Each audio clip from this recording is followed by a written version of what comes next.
Welcome back, everyone. My name's Andy Hoffmeister, and this is the second in a series of videos introducing the new student assessment and monitoring software, which works with the Reading for All Learners program. In the last session, we introduced the dashboard and some of the key functions available from the dashboard. Today, we're going to take a closer look at one of those functions, and that's the placement process. So to access the placement process for a student, we simply click on the Place button from the dashboard next to that student. And then we're presented with a series of assessments that we can administer.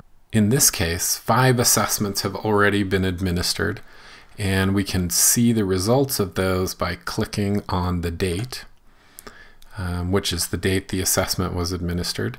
So in this case, we can see there was 1 error made and a resulting fluency rate of 56 words per minute and an accuracy rate of 96%.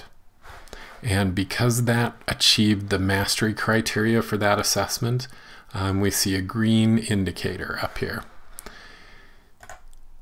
To administer a new assessment, select the assessment you want to work with. In this case, we're going to do the Set 1 Book 26 assessment. Click on the Assess button, and you're presented with a screen that looks like this.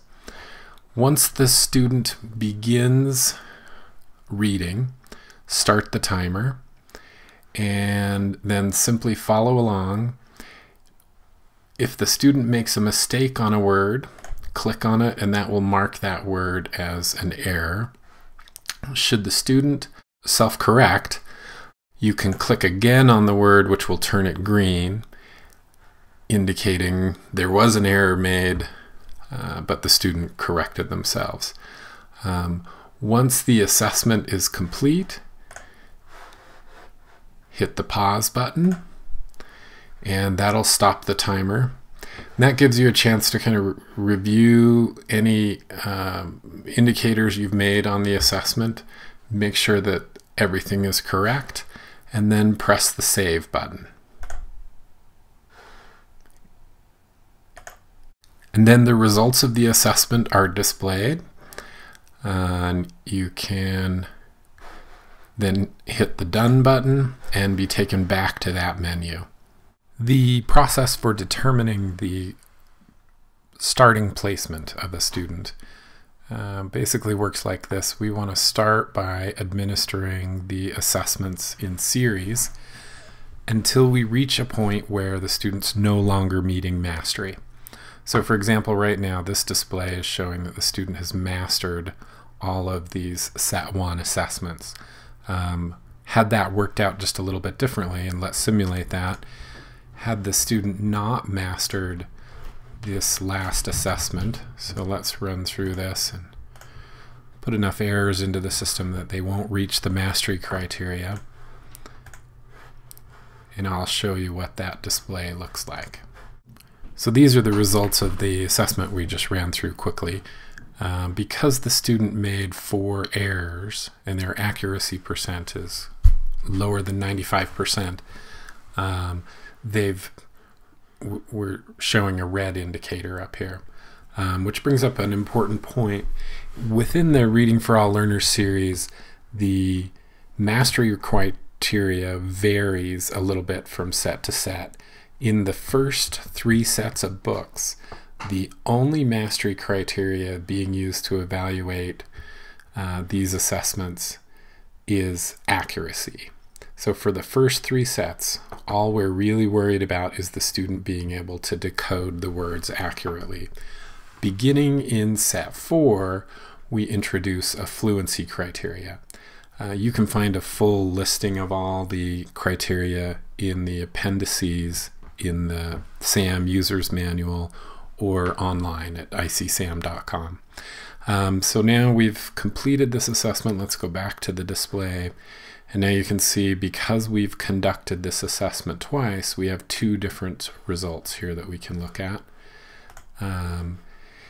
And so what we're seeing here is kind of a logical progression of where we might want to begin a student. Had we not conducted this assessment and given the student a passing grade and only conducted this one, we would start the student on Set 1, Book 22, which is the book immediately following the last assessment for which the student achieved mastery. Here's a little flowchart that explains that. So essentially what we do is run the student through the series until they no longer meet mastery, and then start the student on the next book. Let's take a look at another student example. So here's Mit the monkey again. Now in this case, the process that was gone through is we started by administering the Set 1 placement assessment. And because we have a green indicator here, we know that Mit passed that assessment or met the mastery criteria. So at that point, we know Mit has mastered all of the material in Set 1. So let's go ahead and close that up and we'll take a look at where we went next.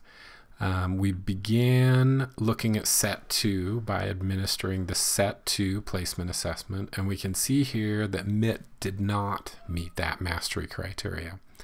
So now we know that Mit needs to start working somewhere in Set 2. And depending on the student, we may have chosen to just begin with Set 2, Book 1. However, in this case, we wanted to determine where exactly in the series Mit should start with. So we administered the Book 6, 11, and 16 assessments. And Mit met the mastery criteria for all of those. And then on the Book 21 assessment, Mit no longer met the mastery criteria. So the proper starting point for Mit, based on what we see here, is Mit should be starting right after the last place that he met the mastery criteria, which in this case would be Set 2, Book 17. So now that we know where we want to start Mit, let's go back to the dashboard and get that information plugged in. So we can see right now Mit is assigned to be working on Set 1, Book 1. And we need to change that to indicate the results of the placement assessment series. So we're going to hit the pencil icon next to Mit's name. And right here we can set this to Set 2, Book 17. Save and save. And now we can see that's been updated. So the next time we hit the track button for Mit, it's going to take us right to the right book.